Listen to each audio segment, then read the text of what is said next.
जय श्री कृष्ण।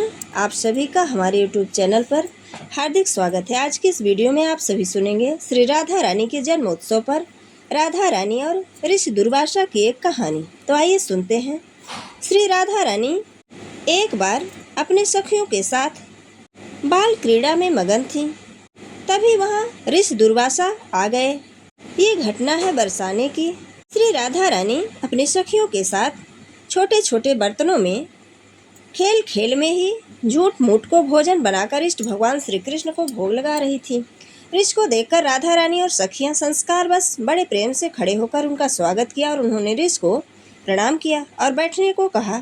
ऋषि दुर्वासा भोली भाली छोटी छोटी कन्याओं से बड़े प्रेम से प्रसन्न होकर उन्होंने जो आसन बिछाया था उसमें बैठ गए।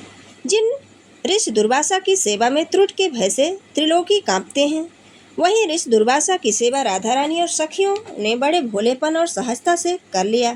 ऋषि केवल उन्हें देखकर मुस्कुरा रहे थे। सखियां कहती हैं, महाराज आपको पता है हमारी प्यारी राधा बहुत अच्छे लड्डू बनाती हैं। हमने भोग अर्पण किया है, अभी आपको प्रसादी देती हैं। यह कहकर सखियां लड्डू प्रसाद ले आती हैं। लड्डू प्रसाद तो है, पर है ब्रजरस का बना और खेल खेल में बनाया गया है। ऋषि दुर्वासा उनके भोलेपन से अभिभूत हो जाते हैं। हंसकर कहते हैं, लाली प्रसाद पालूं, क्या ये तुमने बनाया है? सारी सखियां कहती हैं, हाँ हाँ ऋषिवर, ये राधा ने बनाया है। आज तक ऐसा लड्डू आपने नहीं खाया होगा। मुंह में डालते ही परम चकित शब्द रहित हो जाते हैं। एक तो ब्रजरज का स्वाद, दूजा ही श्री राधा रानी के हाथ का स्पर्श लड्डू अमृत को फीका करे, ऐसा स्वाद था लड्डू का।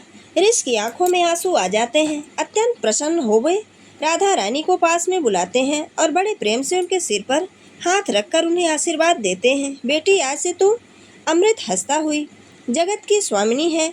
श्री जी, उनको किसी के आशीर्वाद की जरूरत नहीं, फिर भी देव मर्यादा से आशीर्वाद स्वीकार किया। दुर्वासा ऋषि बोले, राधा रानी आप जो बनाएंगी वो अमृत से भी अधिक स्वादिष्ट हो जाएगा। जो भी उस दिव्य प्रसाद को पाएगा उसके यश आयु में वृद्धि होगी।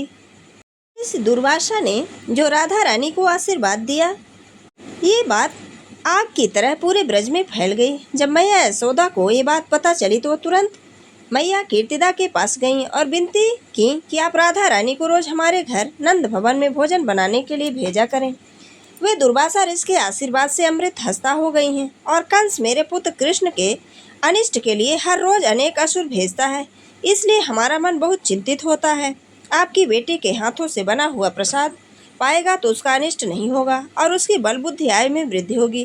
फिर कीर्तिजा मैया ने श्री राधा रानी जी से कहा, यशोदा मैया की इच्छा पूर्ति के लिए प्रतिदिन नंदगांव जाकर भोजन बनाया करो। उनकी आज्ञा पाकर राधा रानी रोज कृष्ण के भोजन प्रसादी बनाने के लिए नंदगांव जाने लगी। ये थी श्री राधा रानी के हाथों से बने ब्रजरज के लड्डू और दुर्वासा ऋषि के आशीर्वाद की कहानी। अगर हमारा ये वीडियो आपको अच्छा लगे तो लाइक ज़रूर करें और मित्रों के बीच में शेयर करना बिल्कुल ना भूलें। जय श्री कृष्ण। धन्यवाद।